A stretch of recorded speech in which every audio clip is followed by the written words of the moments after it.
Previously on the Keegan Files. Keegan was working his regular wagey life, sometimes from home, sometimes from the office. Disturbed by his recent homoerotic dreams, he caught up with his friend Reese on the phone and discussed current events, women, and men. Later on, Keegan had gone over to his mate's place, Dave and Michael, and accidentally stumbled upon them in the shower. New possibilities and doorways into his repressed sexuality came to the surface. All of these people are random and not based on the likeness of anybody, just real people.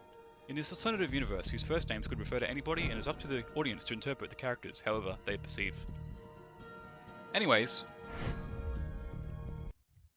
David Much, Michael O'Rourke, and Keegan Watson weren't necessarily homosexual. They were just radiant sexual, cheeky people, open to experimenting and showering together, naked. Some of them still had the desire to touch another woman, but most had been recently unsuccessful and dry. After calling their mutual acquaintance, Reese, Matt Dredge, and a third person called Krog Runner, they all went to the city for a fine dining experience at the local Queen Street Italian Vapiano's. Vaps, as Michael referred to it. The waiter was a tall man, wearing a tight apron around his crotch and area. Keegan couldn't help but notice the features of his body. "Right this way, sir," he winked at Keegan, and led the boys to their table. Krog started the conversation. "So yeah, me and Matt went to see Mission Impossible the other night. The main girl was hot, and Tom Cruise drove a motorbike off a cliff, then parachuted onto a train. What have you guys been up to?" Dave, Keegan, and Michael looked at each other guiltily. The sexual tension was palpable, yet comfortable.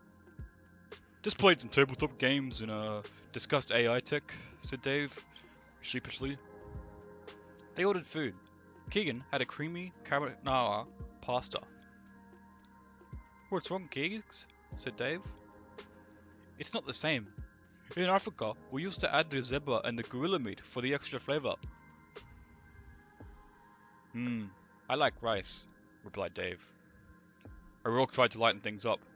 "Come on, guys, there's plenty of good meat in this country too," he said, whilst eyeing the male waiter, ignoring his girlfriend's texts.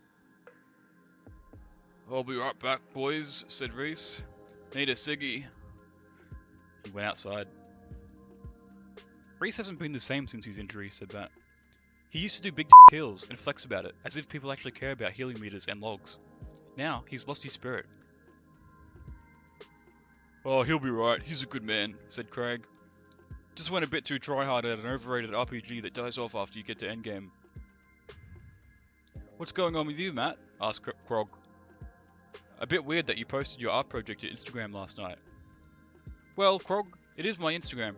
My normal followers who I don't care about will look at it for 30 seconds, and then nobody will for the rest of time, and then we will die.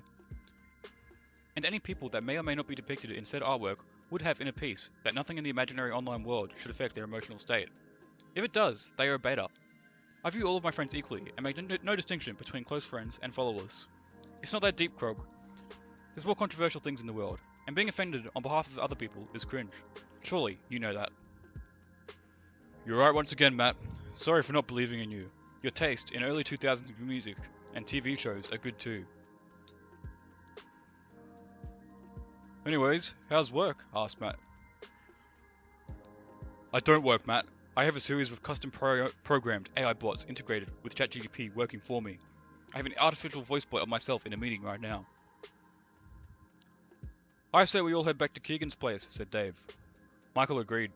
Matt was curious as to what the three had planned, and Reese was looking for the nearest vending machine or 7-Eleven. What lay ahead of them, for all of them that night, none of them could have expected.